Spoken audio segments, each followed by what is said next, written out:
ఆ పనులు అయ్యేంత వరకు, బిల్లులు వచ్చేంత వరకు ఆయన ఇల్లు చక్క పెట్టుకోవడం తప్ప పొరవాళ్ళ గురించి ఆయన ఏ రోజు కన్నీటి చూసే మనిషి కాదు. మానవత్వం లేని మనిషి, హ్యుమానిటీ లేని మనిషి. ఆయన గురించి నాకు బాగా తెలుసు. నారాయణ గారికి ఏం తెలుసు, లేకపోతే బాబు గారికి ఏం తెలుసు, చంద్రబాబు నాయుడు గారికి తెలియదు, ఈ వేదిక మీద వాళ్ళకి చాలా మందికి తెలియదు. నాకు తెలుసు. 1 year, 1.5 years ఈ పనులన్నీ చక్కబెట్టుకొని పోతాడని చెప్పేసి కోడేకి వస్తుంది. ప్రతి ఒక్కరికి తెలుసు, రాజకీయం తెలిసిన ప్రతి ఒక్కరికి తెలుసు. అతను ఉండడు, మోసం తెలిసిపోతాడు.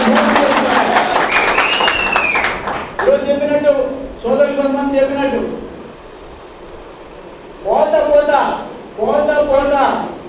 తనతో వచ్చేవాళ్ళు 2004లో అదే చేశాడు. తనతో వచ్చే వాళ్ళకి పనులు చేసి తనతో తీసుకుపోయినాడు కొంతమందిని.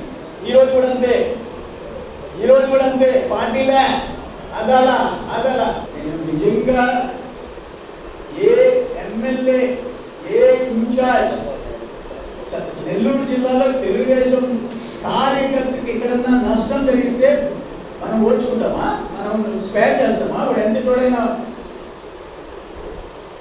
ఎప్పుడన్నా వదిలిపెట్టామా?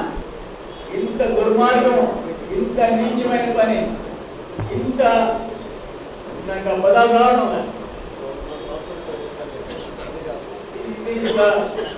మొత్తం పనులనే ఆయనే కావాల్సిన పని. పోతే ముఖ్యమంత్రి చేంబర్కి పోతే, అమరావతికి పోతే, నా బిల్లు, నా వరకు, నా కాంట్రాక్ట్, నా టెండర్ తప్ప ఎప్పుడన్నా సర్వేపల్లి కాలు 100 కోట్ల రూపాయలు నేను టెండర్ పిలిపిస్తే, అందులో ముందు టెండర్ వచ్చింది, క్యాన్సిల్ అయి పిలిపిస్తే ఆపించి ఇప్పుడు జరగలేదే. అడ్డుపడి సీఎం గారి దగ్గర ఏదో చెప్పి నేను ఆ వర్క్ జరిగితే ఇదో ఈ సర్వేపల్లి కాలు పని జరిగిందని చెప్పుకునేదానికి నేను ఆ పనిని ఎన్ని భరించాము. మాట్లాడితే చంద్రమోహన్ రెడ్డి, ఆయన రామనాయుడు ఇంత పొడుగుంటాడు, ఆయన పోతే చంద్రమోహన్ రెడ్డి అండి. ఏం చంద్రమోహన్ రెడ్డి అయ్యా? ఏం చేద్దాం రెడ్డి ఆత్మతుల్లో?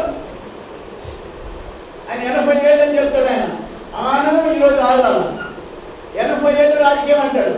2015లో కాంగ్రెస్, 2016లో తెలుగుదేశం జెండా, 2018లో వైసీపీ జెండా, 3 జెండాలు 3 సంవత్సరాల్లో మార్చేవారు.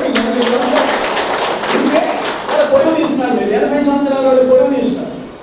మేము తీలే. మా పెద్దోళ్ళు ఎప్పుడూ పైన ఉండేవాళ్ళు ఎవరు బాధపడే పని ఒకటి మేము చేయలే. ఈయన ఎందుకు నా చుట్టూ తిరుగుతాడో, ఎందుకు టికెట్ తీసుకుంటాడో, ఎందుకు అవతలికి వెళ్ళిపోతాడో, ఎందుకు మళ్ళీ వస్తాడో,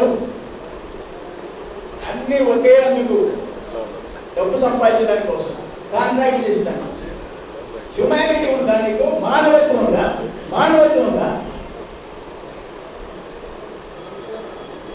అందుకని నేను ఒకటే చెప్తున్నా, వేదిక మీద ఉన్న నాయకులు చెప్తున్నా, ఈరోజు పార్లమెంట్ కూడా ఈరోజు రేపు అనౌన్స్ చేస్తారు.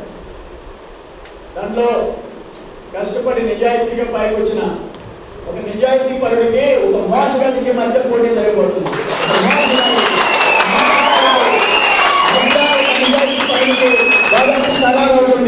వాళ్ళిద్దరి మధ్య పోటీ. ఈ జిల్లాలో ప్రజలు ఇటువంటి అవకాశవాదులకి, ఇటువంటి మంచి అవకాశవాదులకి, అభివృద్ధి పనులకి, స్వార్థ పనులకి బుద్ధి చెప్పాలా? ఈ జిల్లా ప్రజలు బుద్ధి చెప్పాలా? రౌడీజం కంట్రోల్ కావాలంటే తెలుగుదేశం అభ్యర్థులు గెలిపించాలి. Rowdyism control